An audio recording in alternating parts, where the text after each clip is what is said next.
and welcome to Young Turks, India's longest-running show on entrepreneurship. I'm Shereen. Here's wishing all our viewers and our Young Turks community a very happy New Year, very happy 2014.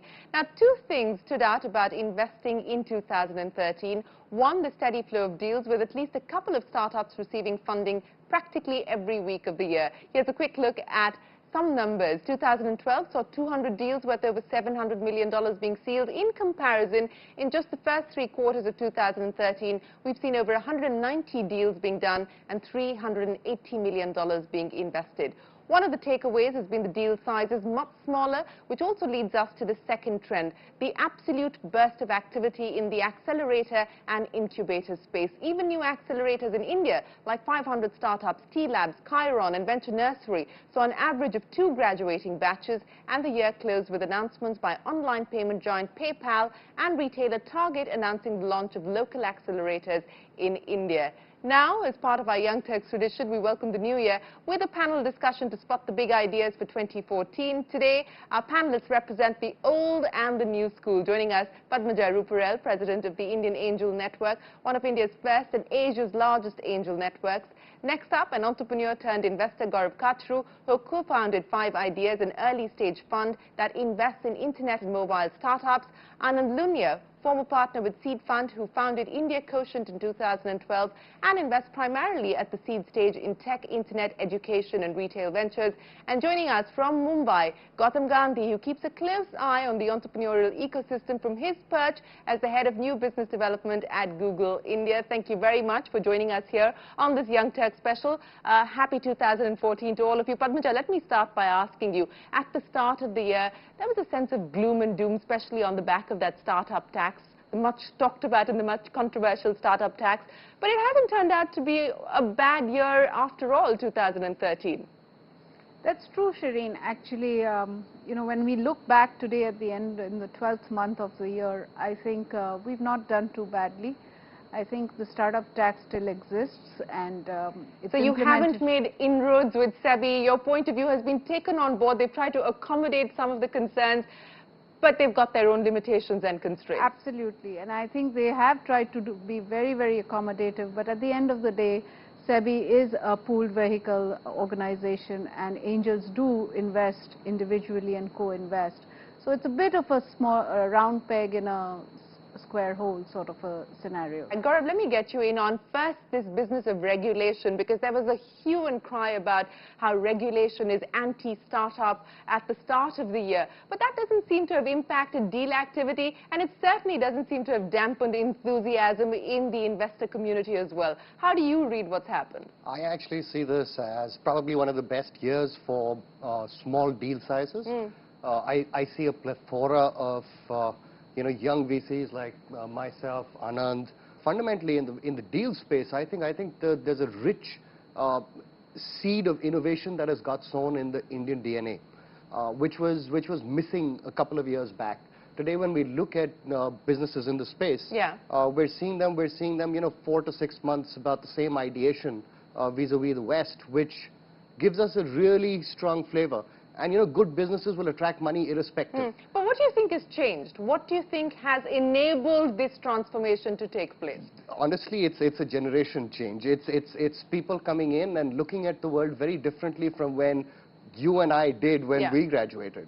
I think the opportunity has become real. The cost of a startup has come down to an absolutely negligible amount. Anand, would you agree? I mean, it's not just the ease of doing business, it's also the cost of doing business, which has perhaps given this movement such an impetus. Social acceptance has increased, right? No. And another thing, I mean, a lot of these revolutions, and I think a revolution is brewing in India today, in terms of entrepreneurial activity, which is more tech, you know, and non-revenue based. Right? The earlier horizon thing was like you pick an entrepreneurial activity, right? Borrow some money and start your cash flow and profits from like day 1, month 1, month 2, right? Now people are willing to invest like 3 years, 4 years into 7 something. years, 10 years, 10 years, right? Yeah. And you know, some of these people have seen success. You know, in US, the revolution was done by Microsoft, ex-Microsoft people, ex-Yahoo people, ex-Cisco people. Here what you're seeing is, after the last 3-4 years, you have ex-Flipkart people coming back now, ex-Make My Trip people coming out, ex-Naukri people coming out. Yeah, right? absolutely. And they are starting up, and they know what it takes to build, and they are patient.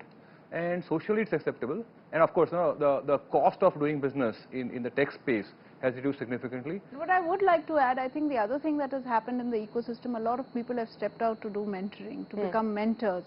There are a lot of people from the corporate world who are doing this on the side. The corporates are coming in with accelerators. Microsoft, of course, has been one of the early ones, but there are a lot of other corporates which are coming up, and that has sort of brought a different level of acceptance also in the career path for people, and that has sort of got people to get going faster, quicker. And a lot of capital expense has been picked up by corporates. So it's a little, and the last thing that I want to add over here, I think entrepreneurs who worked in the corporate world, with the corporates opening up, there is a recognition of what is missing in the solution portfolio. So they are being able to pick up niches and build ventures very quickly. And I think that is critical, the ability to spot niches and the belief that niches will deliver profits. I think that has been a big change. When we invested in Redbus in 2007, a very well-known VC, sitting in a suit in Oberoi, commented, "I don't know anybody who travels by bus," and it was supposed to be a very small niche at that point in time, and look where Redbus was, and perhaps look where Redbus is today, and look where it'll probably go after 5 years. In fact, the bus travel market in India actually might be much bigger than the air travel market. Gautam, let me get you in on this conversation. I know you do a lot of trend spotting. I think you got one wrong, and you believe that Flipkart would have actually listed in 2013. It hasn't happened. It doesn't look like it will happen anytime soon, at least by the looks of it at this point in time. Do you want to attempt trend spotting 2014? Mobile is going to be the biggest driver in 2014. Along with that, on mobile specifically, I think we're going to look at entertainment and digital media as being one of the first things that people do on mobile and on these connected devices. Let me ask you, Gautam, for a quick take as far as what you made of the year gone by in terms of valuations. I mean, most people thought that we had reached the top or the peak as far as valuations are concerned. But, awe-inspiring valuations for the likes of Snapdeal, Flipkart. Your quick comment on valuations, and that'll get the rest of the panel to comment on that as well. I think we're seeing a lot of deals on the early stage. But as these companies mature, we're not seeing many of them progress as much as we'd like to see. So the number of deals is actually much less, and the demand is much higher. So I think we're going to continue to see higher valuations, especially by the bigger funds and by the bigger investors. Anand, the general public is amazed too much by valuations, right? Because when you say no sign of profitability, but $1 billion company. Allow me to, I did a research, because somebody asked me this question on Twitter about how can you compare Myntra and Jabong to Shoppers Stop, right? Yeah. Or even Just Dial, for instance. I mean, look at I did a comparison, by the way. In 20 years of existence, or maybe more, Shoppers Stop is today at 2,400 crores of revenue.